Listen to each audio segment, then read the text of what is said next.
Yeah. Welcome, everybody. And today we are covering a new publication that's put out by the American Mental Health Counseling Association. Their new publication is The Essentials of Clinical Mental Health Counseling Profession. And today, to discuss the topic, we have Eric Beeson. Eric is the 43rd president of the American Mental Health Counselors Association. And AMHCA is the only professional association advocating exclusively for the clinical mental health counseling profession. They were founded in 1976, and AMHCA's vision is to position clinical mental health counselors to meet the healthcare needs of those they serve while advancing the profession.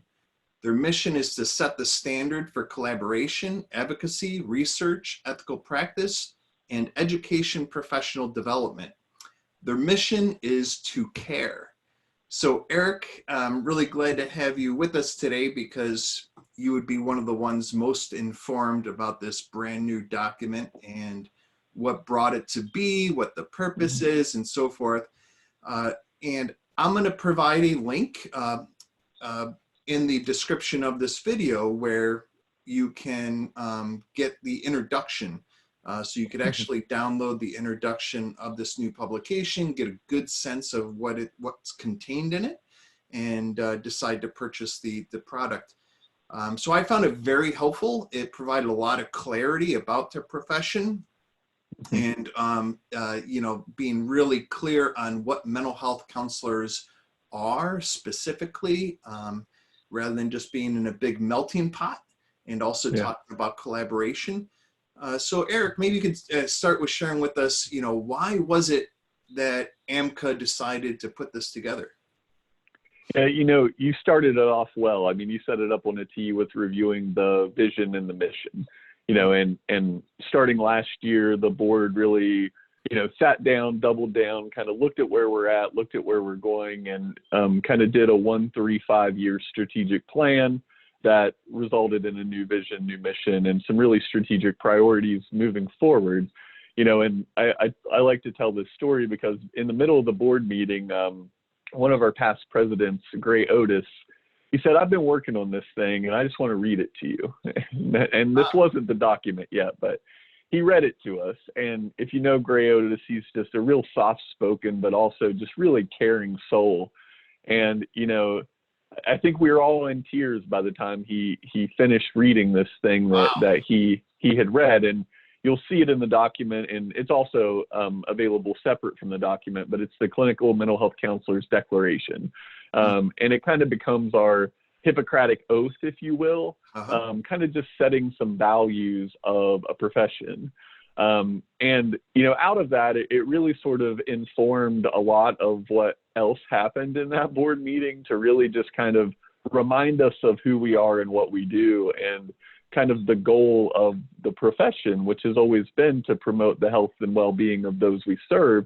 But, sometimes professional associations, we have to focus so much on the profession, laws, legislation, advocacy, professional development, etc.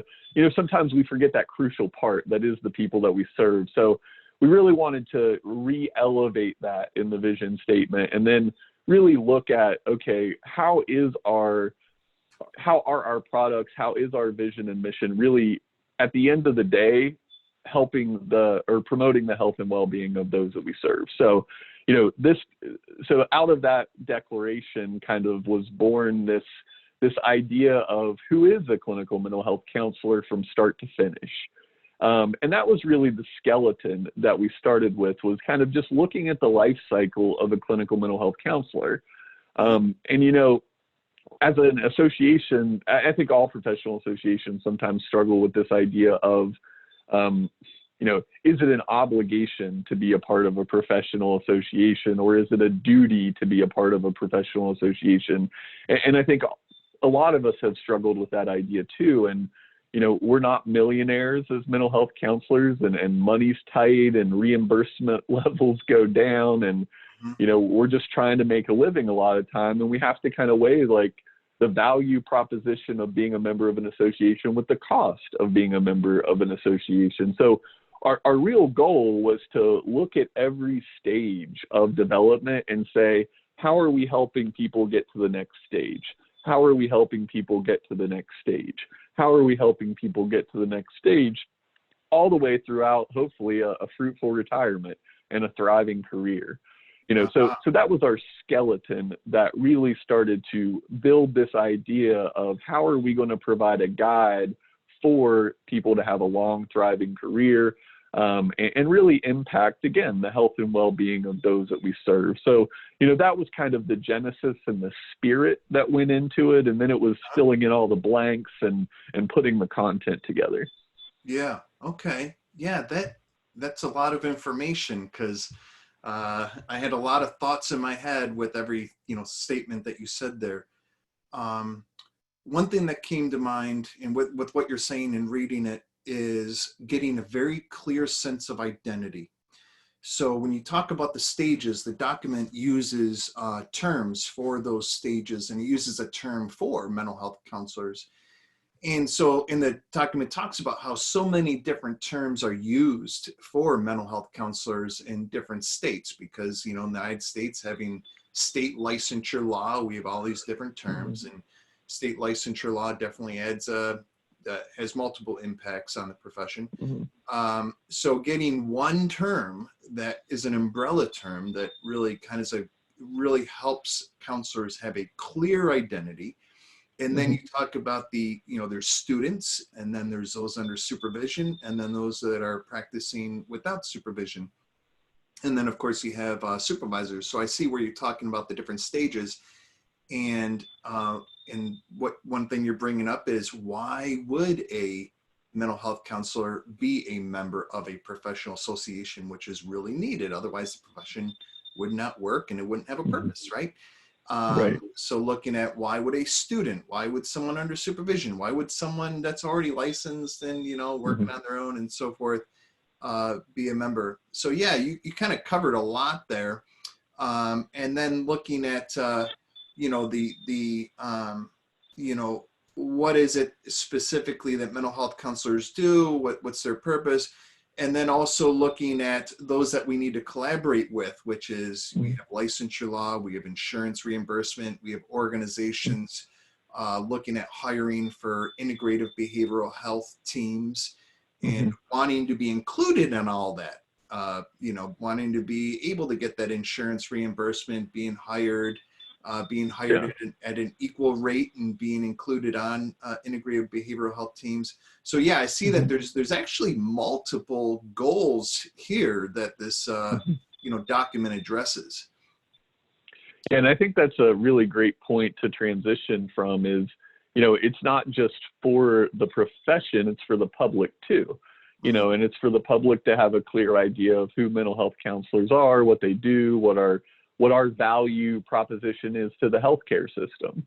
And I think that's always been a distinguishing feature of AMHCA and clinical mental health counselors is, we have a professional identity as clinical mental health counselors, and we also participate in a broader mental health care profession and a broader healthcare profession. And we're participating as a member of an interprofessional task force now that was started by the American Psychiatric Association, that's pulling all mental health care professionals together. And I have to really compliment the current president of the American Psychiatric Association. In our first meeting together, he just said, problems are too big for any one profession. It's time to put that aside. Nice. And it's funny because yes. it was that's a refreshing sound right there. It's a new stance, I think, for lots of professions, and there's still going to be things that are disagreed upon, but again, ultimately looking back to who's that end recipient of the service and what's the purpose. It's not just to advance a profession, and if our profession advancing doesn't do anything to the health and well-being of society, then what do we even have a profession for? So I've been really, really pleased with that advancement, and we've been working for about 6-7 months so far. We've had many virtual meetings, we've had in-person meetings, and part of that has a lot of times just been educating about who clinical mental health counselors are, because frankly, I think there's still a lot of misperception about this idea of a generalist counselor that's occurred.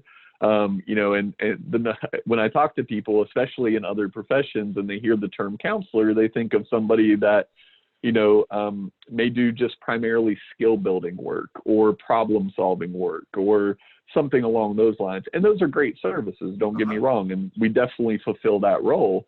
That just doesn't place us firmly in the healthcare system as people with diagnostic and treatment authority as afforded to us by our state licensure laws. Well, So let me say something real quick about that, because one of the things I struggle with is we don't want to lose one because of the other. So where I'm going with this is, in the medical profession, we have the DSM, right, for diagnosis, and we talk about illness and the need for healing something that has gone wrong. Okay. But then we also have, hey, we work with people who are well, and who just want to improve things further beyond the way that they're already well. So sometimes I see in regulations this sense of, hey, we work with people that are ill, and therefore we have to have all these restrictions. But then also I hear, hey, we work with people that are well, and so it's really important, I think.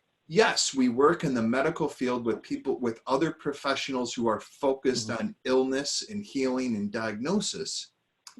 But we also work with clients who are well, and that's fine too.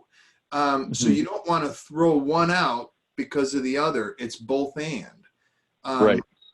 So I see that in the document, because in the document, it very much in the forefront, it seems to me, does talk about the fact that counselors can diagnose, that they're part of integrative behavioral health teams, right? That they work with other professionals, right? That they're part of the medical community, right? That's there. But that we also work with, wellness and holistic treatment and physical health and family systems and so forth. So it's not just one or the other, it's both and. And myself, because I, teaching telemental health, I teach a lot about laws and ethics, regulations, all that kind of fun stuff, right? And sometimes the way regulations are written a little bit irritate me sometimes, when they're written in the sense that we only work with people that are really ill, therefore we need all these regulations. And it's like, hey, hold on a second. Some of the clients I work with are fine, right? They're well. Right. And so, yeah, I think it's important to have the both and rather than either or. Yeah, great extension, and I would say, one of my phrases is always, we're mental health counselors, not mental illness counselors. You know what I mean?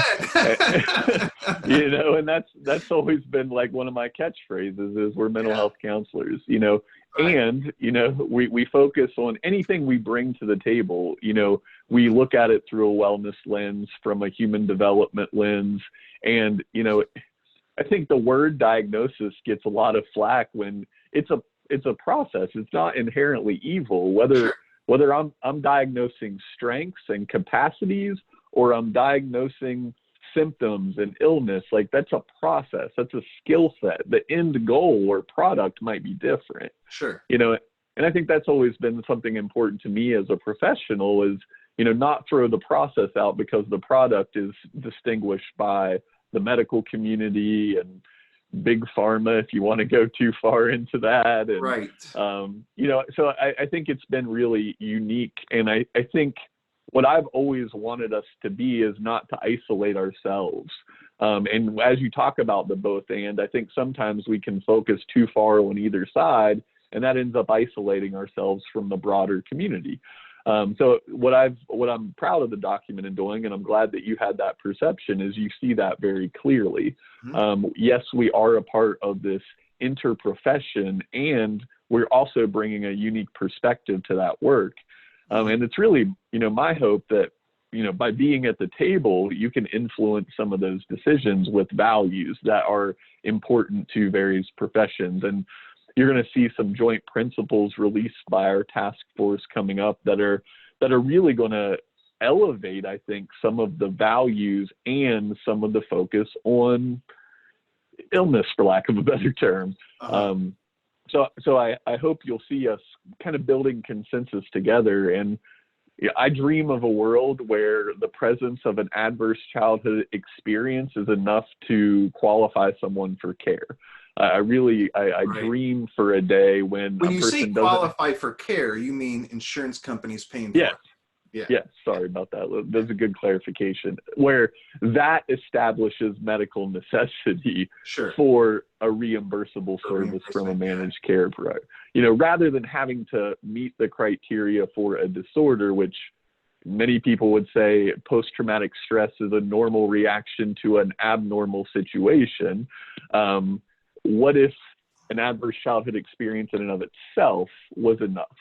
And I really dream of a world where we're able to look at social determinants of health and things like that and continue to focus on that. And I do see some minor creeping in that direction. Right. We gave a presentation to an association of healthcare insurance agencies a couple weeks ago, and just kind of brought some of those perspectives to the table, just to introduce this idea of health promotion, wellness, and how a member of the medical community can contribute in that perspective, and kind of look at it a little bit differently. Now, of course, we're just one group saying that, but I'm sure other people are saying it too. And, so anyway.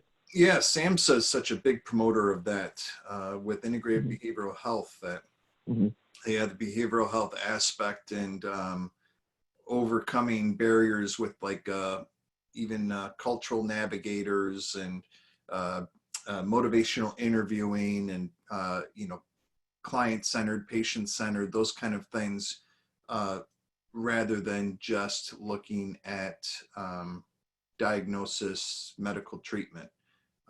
So I really like the work that SAMHSA has been doing with all of that, and in the research that backs it up.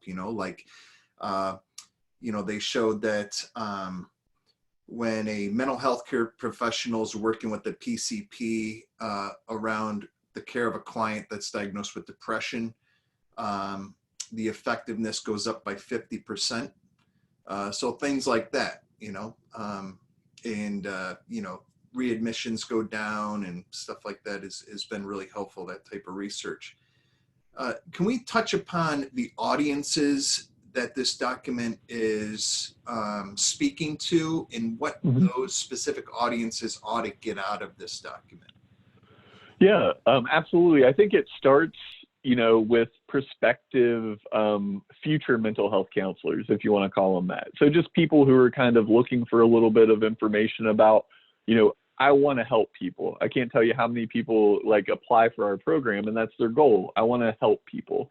Okay, how do you want to help people, and what's the profession that you most align with from a value standpoint, from a practice orientation standpoint, and kind of what makes mental health counseling that avenue, that vehicle for you to live into that passion to be of service to other humans. So I think it starts at that basic level, and I think this provides so what can people expect from that? They can expect that overview and say, this is a profession I want to be a part of, or this is a profession I don't want to be a part of. Maybe I want to go in a different direction. Right. So when someone's trying to consider, hey, do I become a social worker, a counselor, marriage and family therapist, a psychiatrist, a psychologist, substance abuse counselor, whatever it is, they can look at this document to get that clarity in terms of exactly what is this profession, mental health. Yeah. Or, and I would even say even a school counselor or a career counselor, or other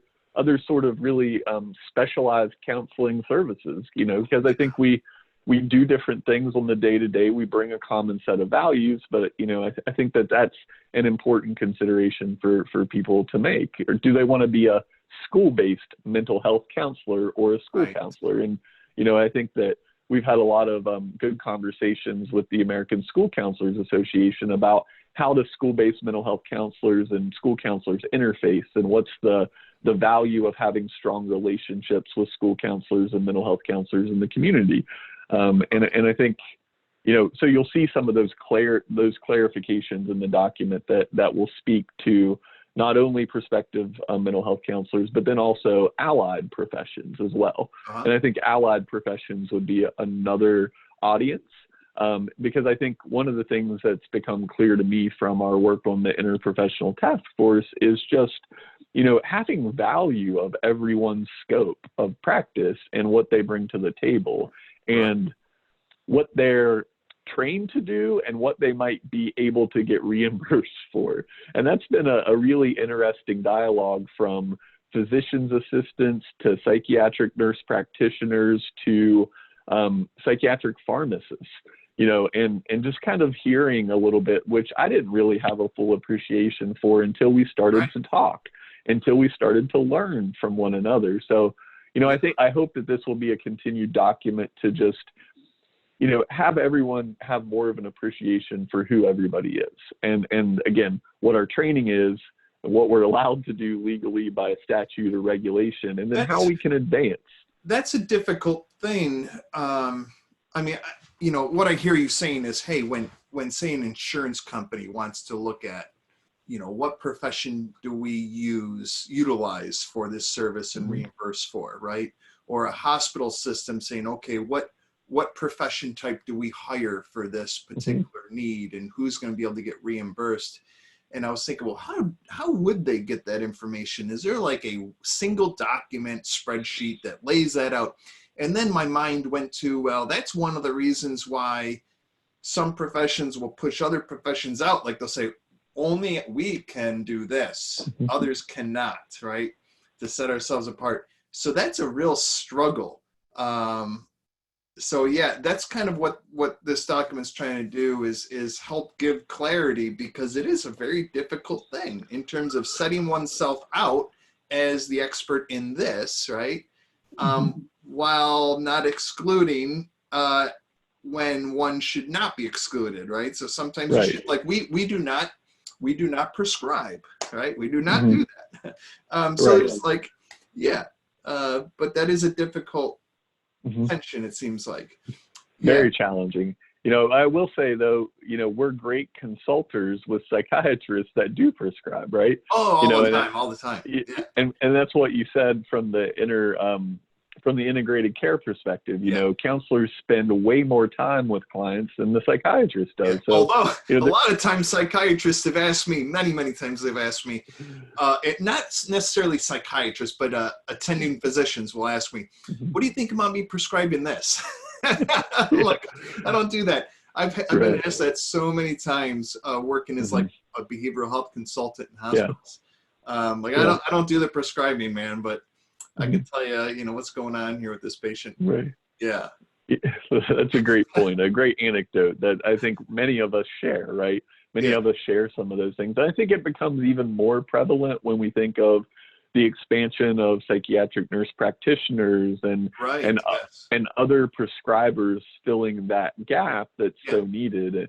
And I think that'll continue to happen, which is one of the reasons why you see a push for additional prescriptive authority for psychologists with additional training. And so I think you see what I'm starting to see is an increased focus on the service first, and looking at the continuum of care and asking that question that you just asked from an insurance provider standpoint of who are the qualified professionals for each service in each level of care. And I think that's been a real unifying opportunity that we've had in conversations of just clarifying scope. You mentioned alphabet soup of titles and, even within the counseling field, and I think that's been that unifying thing. And this may not be the most popular opinion, but I'm more focused on what our scope of practice is than I am our title. And as long as we can continue to advocate for a solid scope of practice that's well established and advanced, you can call me whatever you want to call me, because my values are still my values and my scope of practice is still my scope of practice. Yeah. So when I think of, go ahead. That's great. I mean, that kind of clarity is so important, for sure. Yeah. It also gives clarity, I think, for the professional in terms of what direction they're going in. Right? What to study, what to focus on, knowing their position, knowing their value. knowing where to place themselves, like, hey, I could assist with that, right? That's where I Exactly. belong. That's what I know. That's what I could help with, Yeah. rather than just trying to fit every, peg hole or whatever. Yeah. So, okay. So you mentioned, so that, it could help clinicians or people looking into what profession they want to, embark on. And then it also helps, say, decision makers for hiring and insurance companies. So insurance companies, hiring, people that do hiring, stuff like that, it'll help them to decide what is it that mental health counselors do, what are they able to assist with. Is there any other audience or anything else that an audience should get out of this document that should be spoken about? I hope there's pride that comes out of this document for students who are becoming professionals and for existing professionals too. And I hope there's some pride in it.